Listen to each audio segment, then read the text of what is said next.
और मैं हूं आपके साथ ज्योति कनौजिया। आइए रुक करते हैं खबर की ओर। सावन शुक्ल पंचमी के पर्व पर राम की नगरी अयोध्या में मणि पर्वत के झूलने उत्सव के साथ सावन मेला का आगाज हो जाएगा। सावन पूर्णिमा तक चलने वाले इस मेला के पहले दिन अधिकांश मंदिरों में विराजमान भगवान के विग्रहों को झूले पर प्रतिष्ठित कर दिया जाएगा। इसी के साथ पखवाड़े भर तक झूलने उत्सव सांस्कृतिक कार्यक्रमों के साथ चलता रहेगा। हालांकि अलग अलग मंदिरों में झूलन उत्सव की अलग अलग परंपरा है। संत महात्माओं का कहना है कि एकादशी से हर छोटे बड़े मंदिरों में भी उत्सव शुरू हो जाता है। भगवान के स्वरूपों की सजाई जाएगी। इसके अलावा मंदिरों में आचार्यों के रचित पद भी अनिवार्य रूप से गाए जाते हैं। यही नहीं, अलग अलग तिथियों में अलग अलग मंदिरों में महामंडल सम्मेलनों का भी आयोजन होता है, जिसमें विभिन्न मंदिरों से भगवान के स्वरूपों को लाकर उनकी सामूहिक झूलन झांकी सजाकर उत्सव मनाया जाता है। वहीं मणि पर्वत मेले में आए भक्तों में भी एक अलग सा उत्साह है। एक भक्त ने कजरी के माध्यम से प्रभु श्री राम का वर्णन किया, तो वहीं सुरक्षा व्यवस्था को लेकर क्षेत्राधिकारी डॉक्टर राजेश कुमार तिवारी ने बताया कि मेले में श्रद्धालुओं की बढ़ती भीड़ को देखते हुए जगह जगह पर रोड डायवर्जन की व्यवस्था लागू की गई है। अयोध्या में बड़े वाहनों का प्रवेश रोक दिया गया है। श्रद्धालुओं पर सीसीटीवी और ड्रोन कैमरे से नजर रखी जा रही। पूरे मेले में पुलिस की व्यापक व्यवस्था है। जैसा कि सब जानते हैं कि अब मंदिर निर्माण हो रहा है, राम जन्मभूमि निर्माण हो रहा है, तो 2 साल से कोरोना काल की वजह से तो कोई भी ओकेजन नहीं हो पाया, कोई भी भीड़ भाड़ नहीं होती थी, साधारण रूप से बनता था।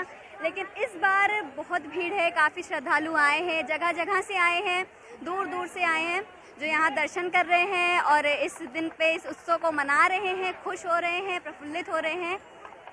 मान्यता ये है कि आज हरितालिका तीज है। आज के दिन ही पार्वती माता ने शिव जी को प्रसन्न किया था और पति के रूप में पाया था। उन्होंने तपस्या की, व्रत किया और पति के रूप में शिव जी को पाया था। तो इसीलिए जितनी भी सुहागन औरतें हैं, कुंवारी औरतें, लड़कियां हैं, वो भी इस दिन पे व्रत करती हैं, 16 श्रृंगार करती हैं और पूजन अर्चना करती हैं।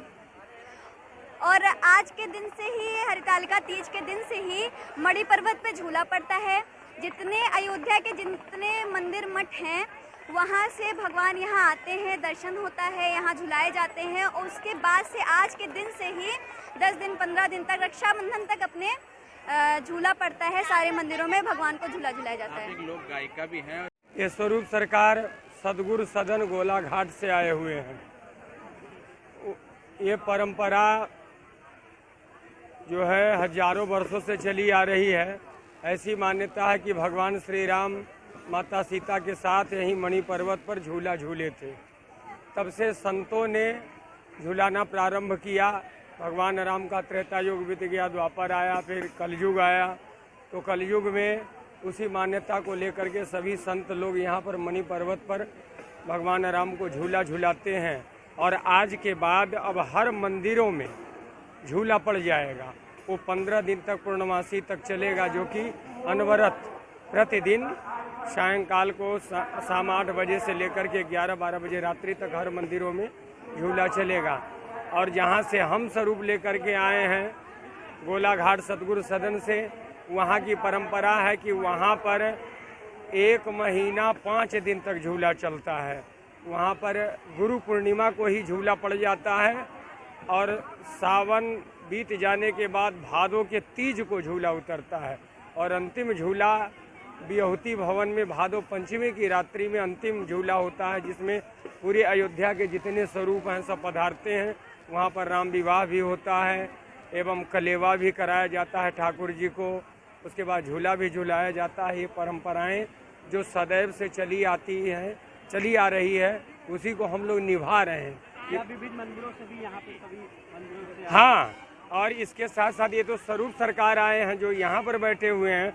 और यहाँ पर जो मुख्य स्थान है, बहुत से स्थान जैसे कि दशरथ राजमहल बड़ी जगह है, कनक भवन, छोटी छावनी और राम बल्लभा कुंज, जानकी घाट, हनुमत निवास इत्यादि जगहों से।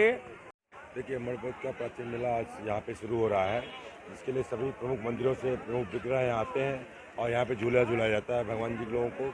उसके बाद यहाँ लोग दर्शन करते हैं, पूजन करते हैं, उसके बाद चले जाते हैं। आने जाने के लिए अलग अलग रास्ते बनाए गए हैं। कई सेक्टरों में इसको बांटा गया है। प्रत्येक सेक्टर में एक CO रैंक के अधिकारी नियुक्त है। ओवरऑल एक एडिशनल SP को यहाँ का प्रभारी बनाया गया है मणिपुर क्षेत्र का। साथ ही साथ यहाँ पे रूट डाइवर्जन भी किया गया है। इस क्षेत्र में आने वाले लोगों के लिए, जैसे कि काफ़ी बड़ी संख्या में लोग आ रहे हैं, तो पैदल आने वाले यात्रियों को, धार्मिक श्रद्धालुओं को किसी प्रकार की असुविधा न होने पाए। साथ ही साथ यहाँ पे जगह जगह CCTV कैमरे भी लगाए गए हैं। ड्रोन के माध्यम से निगरानी रखी जा रही है। पुलिस प्रत्येक चप्पे चप्पे पर सतर्क दृष्टि बनाए हुए है, जिससे किसी को किसी प्रकार की कोई असुविधा न होने पाए। इस खबर में बस इतना ही। मिलते हैं दूसरी खबर में वी न्यूज़ भारत 24 के साथ।